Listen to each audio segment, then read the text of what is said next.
வணக்கம்.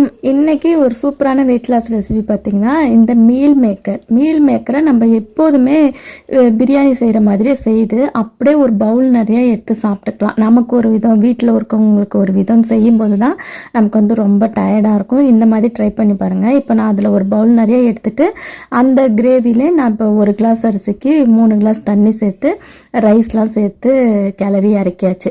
நம்ம காலையில் இந்த மீல் மேக்கரை சாப்பிட்டுட்டோம். மதியம் லஞ்சுக்கு கொஞ்சமான ரைஸ் தான் எடுத்துப்போம். ஏன்னா வயிறு வந்து அவ்வளோ திம்முன்னு இருக்கும், சாப்பிடவே முடியாது. எங்கள் ஊர்லலாம் பார்த்திங்கன்னா 2 நாளாகவே நல்ல இடியோட சரியான மழையாக இருக்குது. அதுக்கப்புறம் இன்றைக்கி எங்கள் ஹஸ்பண்டுக்கு வந்து பர்த்டே, அதனால் இன்றைக்கி கேக் கட் பண்ணி செலிப்ரேட் பண்ணோம். அந்த கேக்லேயே நல்ல ஒரு பெரிய பீஸாகவே எடுத்து சாப்பிட்டுக்கிட்டேன். அதுக்கப்புறம் வேறு எதுவும் சாப்பிட்டுக்க மாட்டேன். ஏன்னா கேக்கு கலோரி அதிகம். இந்த மாதிரி அப்படியே கலோரி கணக்கு பண்ணி நம்ம சாப்பிட்டுக்க வேண்டியதான். அதுக்கப்புறம் பக்கத்தில் இருக்க கோயிலுக்கும் போயிட்டு வந்தாச்சு. சேனலையும் சப்ஸ்கிரைப் பண்ணிடுங்க. நாளைக்கு பார்க்கலாம்.